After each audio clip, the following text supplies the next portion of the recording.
لطیف بهاند چې په ادبیاتو کې دکتورا لري په افغانستان کې د روسي ادب یو لوی ژباړن دی. د تولستوی جنگ او سوله ناول، د داستایوسکي قمارباز ناول او دا د یوس د شولوخوف د آرام دون ناول پښتو کړي دي. شولوخوف د آرام دون په خاطر د نوبل ادبي جایزه یوړه.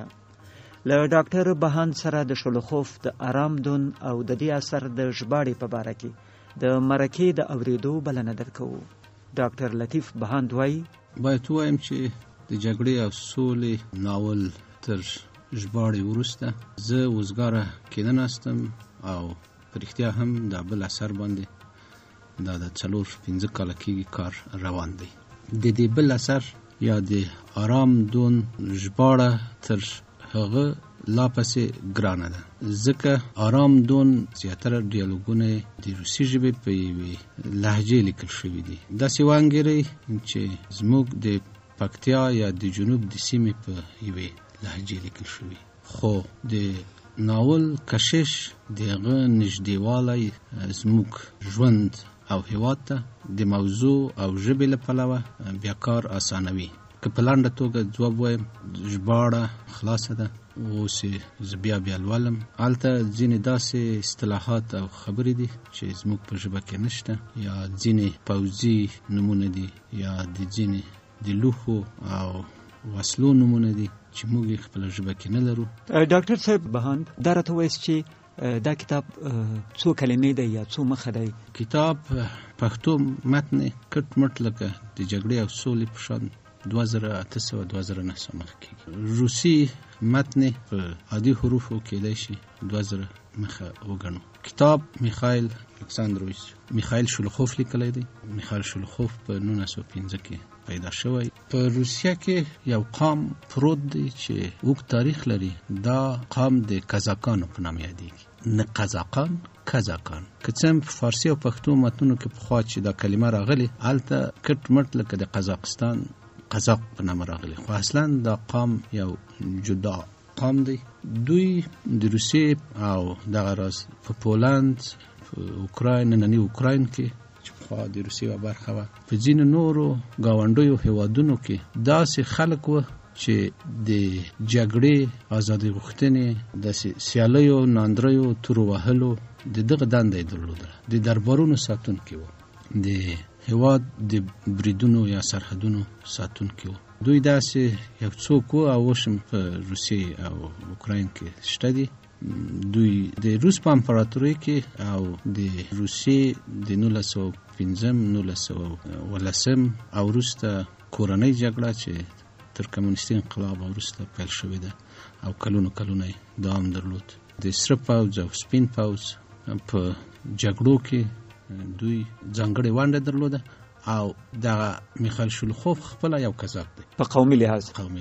دی د دون د سیند په څنډو کې اوسي، همالته یې ژوند کړی دی. او دغه د آرام دون داستان هم د آرام دون د سیند د غاړې له یو کلي تاتارسکي نه پیل کېږي. ډاکټر صاحب لطیف بهاند، دون خو د یو سیند نوم ده، لکه والګا په روسیه کې مشهور سیند دی، او موږ خو د آرام صفت لکه وایو آرام بحر، یعنی بحر الکاهل چې اوبه یې آرام ښکاري شي.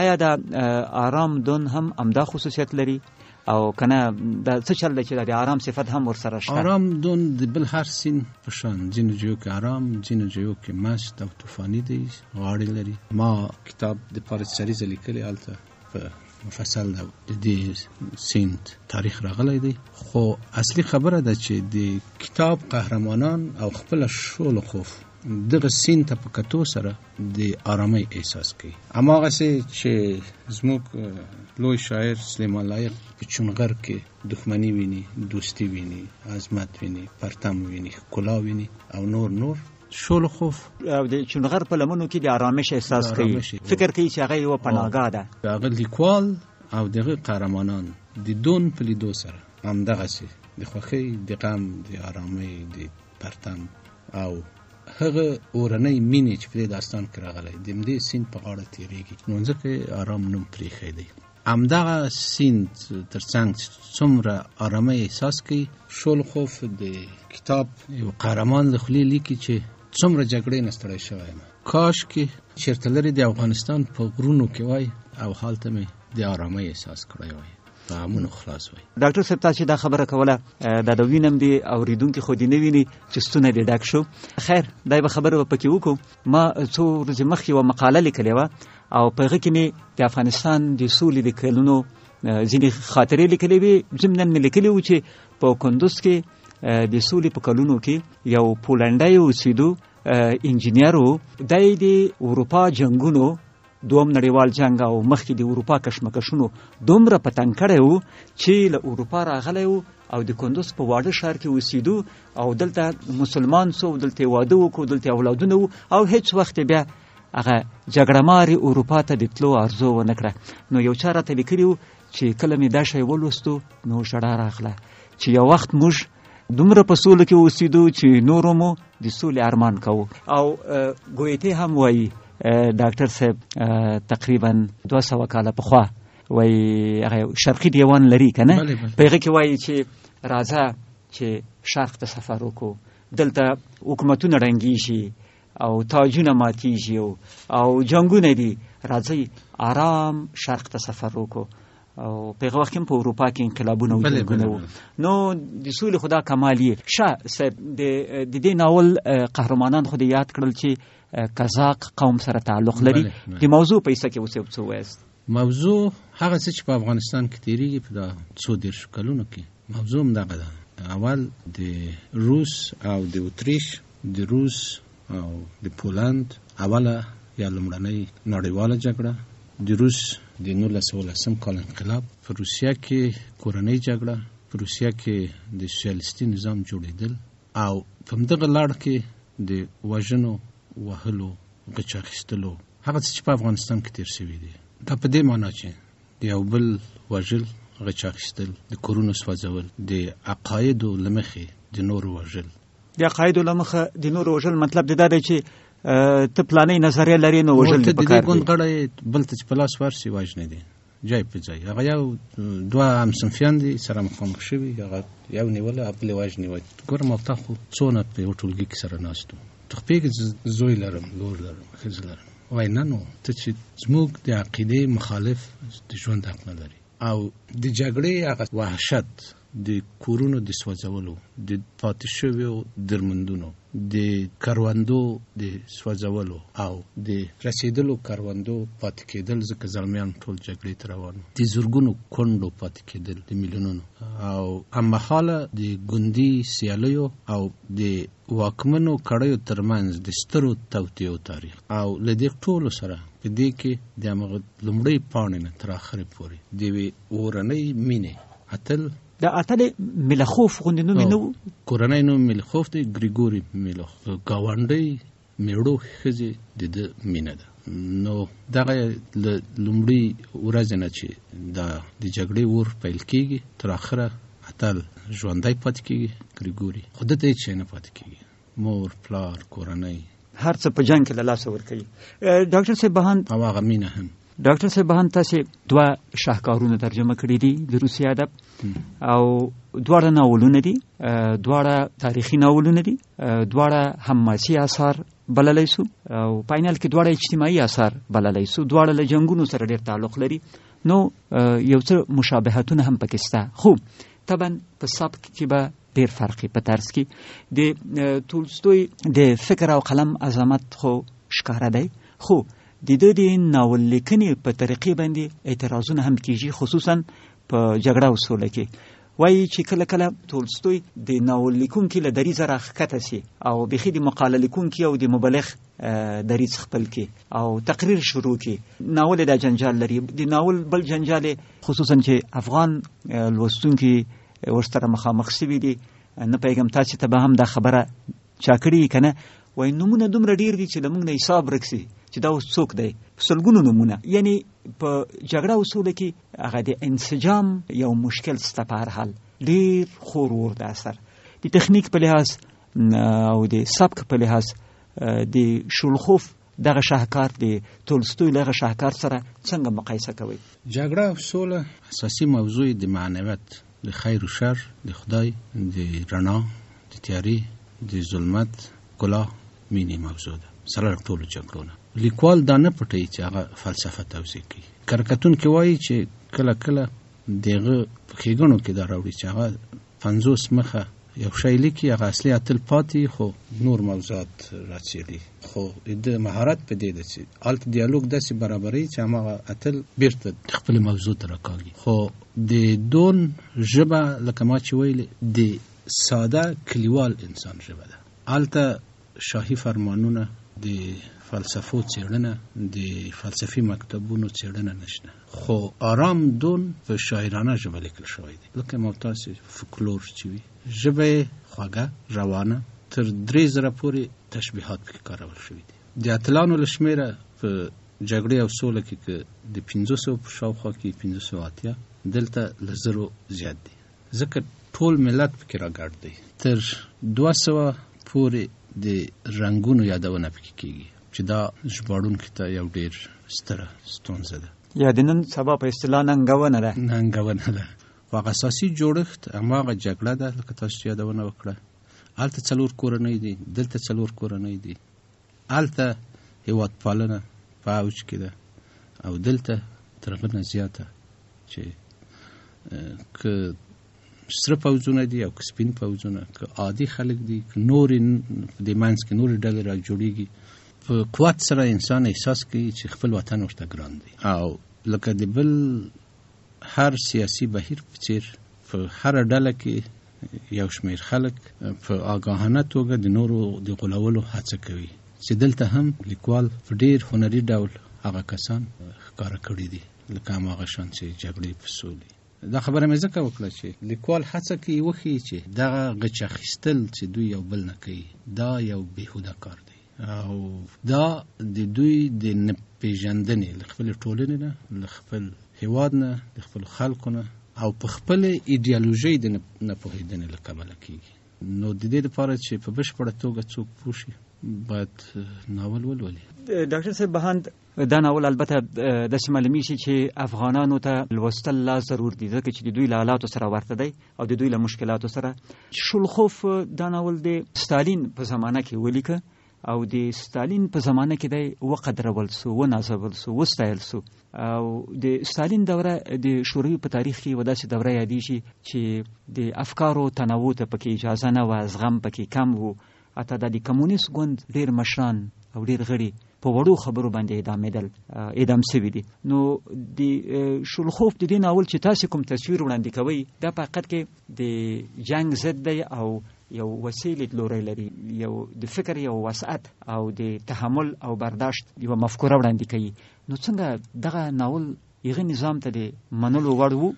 اول خو باید ووایم چې ستاسو د نظر په تایید زه کله کله یو نیمه جمله یا پاراګراف چې ډېر خوند راکړي بیا یې په خپله پاڼه کې پورته کوم، چې یو ورځ یې استاد شپون ویلې چې یاره دا جمله به فکر نه کوم چې د آرام دوني. خو خبره په دې کې ده چې د نورو پیښو او د نورو شخصیتونو په ډله کې ستالین هغسې چې لازمه ده چې اوس ما څوک تورن نه کړي، هغه هم چا نه ده پېژندلی. ستالین لکه د ځینو نورو مستبدینو په څېر د ډېر لوړ هنري ذوق خاوند. هغه که په سلګونو هنرمندان او لیکوال پولیګون ته لیږلي، همداسې په زرګونو نازولي دي. داسې ویل کېږي چې د شوروي د واک په زمانه کې ډېر بېساري فلمونه او ضد شوروي یا د شوروي د ټولنې د تصویر خورا غوره چې دوی ته ګوتنیوی پکې کېده، فلمونه به د ټول خپله کتل، بیا به یې چې دا اجازه شته که نشته.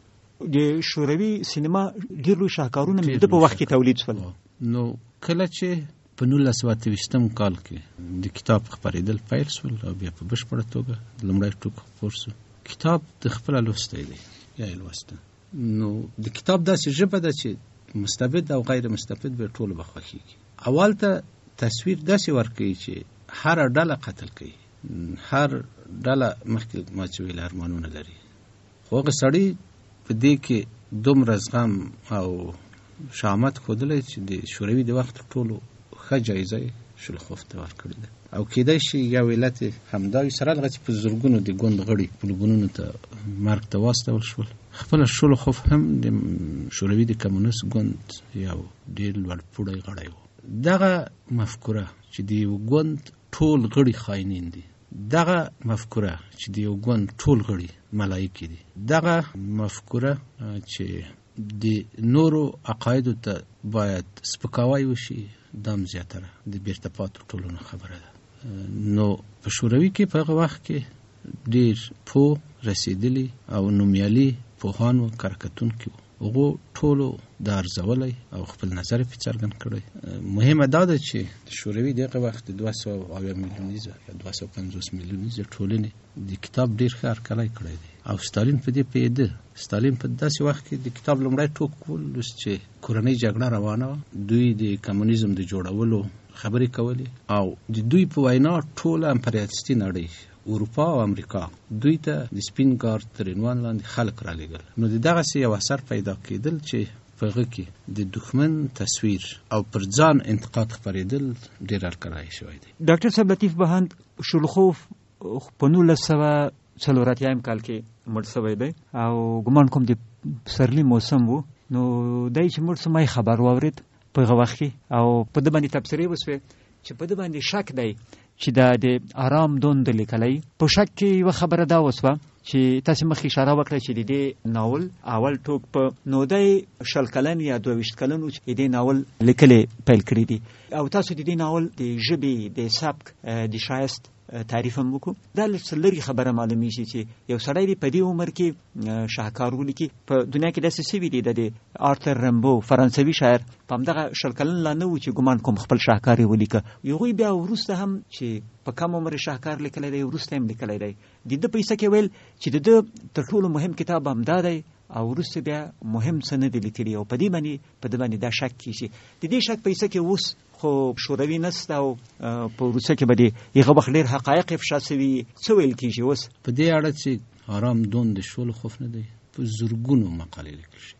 وروستي حقایق چې بالاخره معلوم شول هغه دا دي چې د کتاب قلمي نسخه پیدا شوې، د معاصرې تکنالوژۍ په مرسته هغه ارزول شوی او په هر مخ جن اره کرخه کې د اصلاحاتو د بدلون راوستو د کلماتو د بدلولو نښې د شولخوف په قلم دي. په همغه اندازه چې ځینې کسان یا ځینې کارکتونکي د همدغو دلایلو له مخې چې ځوان دی یا بل اثر یې نه دی لیکلی. په نړۍ کې زه فکر کوم چې کله شاهنامه ولیکل سوه فردوسي بله شاهنامه هم نه ده لیکلې. خو شاهنامه په 20 کلنۍ کې هم نه ده لیکلې. تاسې به فردوسي بس رنگ بردم در این سالسی او فردوسي له شاهنامې نه وروسته بله وفاتي شي پسې، یعنی دا د ژوند وروستی شاهکار ده. د دې نمونې چې ډېرو خلکو ډېر لوړ اثار لیکلي به یې تر هغه اثار نه دي لیکلي، خو شولخوف لنډې کیسې ډېرې لیکلي دي یا نور تر دې نه کم کې. خو هماغه خبره ده چې د روسیې د شوروي تر ړنګېدو وروسته هم داسې کوم کارکتونکی یا دعواګر پیدا نه شو چې ثابته کړه چې دا اثر د بل چا دی او بل دی ژوندی والته چې دا خبرې را پیدا شوي او دا څو لسیزې د خبرو دوام درلود. اصلي خبره داسې دی چې وایي د دې مور بل میړه چې د دوی کره و یا ژوند یې کوه هغه وخت دی کمکی و، کیدای شي لیکوال هغه یې د شولخوف مور د مور دوام میړه یا ملګری. هغه په دې معنی چې وایي چې هغه سړی د حزب لخوا تکفیر شوی و، مواد راټول کړي و او ده غوښتل چې په یو مستعار نوم د خپل اثار چاپ کړي، د کمکی زلمي نوم یې ورته غوره کړ. خو وروسته کره دا نظریات رد شول او دغه د قلمي نسخې شته دي. هلته دا ښیي چې دا د شولخوف لیکنه ده. یعنی هغه څوک چې شک کوي هغوی وایي چې دا به ممکن د د پلندر اثر وي. بله بله. ډاکټر صاحب بهاند په پښتو کې د شولخوف ځینې قصې ترجمه شوې وې، ما لوستې وې، خصوصا یوه قصه یې وه که نوم غلط نه کړمه د سړي نصیب نومېدو او عالي قصه وه او البته نورې هم وې. روسي متن د انسان سرنوشت دی، ترجمه یې همدا وه د سړي نصیب. په پښتو کې د نور څومره اثار ترجمه شوي دي؟ تاسې معلومات څه دي؟ زه په دقیقه توګه معلومات نه لرم، خو ښاغلي نادر جلالي د ده ځینې اثار ژباړلي دي چې یو زما یادېږي چې خالدار یا خال نومېږي. دا خال خو د ده یوه ډېره مشهوره قصه ده. بله. ډاکټر صاحب بهاند د تاسې په حصه کې به خبرې وکړو. آرام دون به ډېر وخت درنه اخیستی. د دغو 2 شاهکارونو چې ترجمه کړي دي پرته نور څه کړي دي او په څه لګیا یاست یا څه غواړئ چې وکړئ؟ پرته له دې یو ډېر ښکلی ناولګوټی چې ناشنا لیک نومیږي، اصلا دغه نوم د ناشنا ښځې لیک دی. ما د موضوعیت دپاره یوازې ناشنا ډېر ښکلي ادبیات لري، هغه وژباړه. د داستایوفسکي د قمارباز چې یو نړیوال شاهکار دی هغه مې وژباړه. او د دې ترڅنګ کله ناکله تورو سره لوبې کوم، یو نیم شعر ولیکم. او هغه کتابونه چې په تېرو کلونو کې دلته په پښتو شعر د لایق په شعر 2 اثره نوی روح او پښتو ادب کې د طبیعت انځور، د کاروان صاحب په شعر د نغمو په باغ کې، د نورو ډېرو ځوانو شاعرانو په کتابونو ځینې مقدمې یا لیکنې. دغه راز د ځینو فلسفي مقالو ژباړه ده. نو ټول زما ذهن ته نه راځي، یعنې په 40 ساعتو کې 15 ساعته مصروفه یم.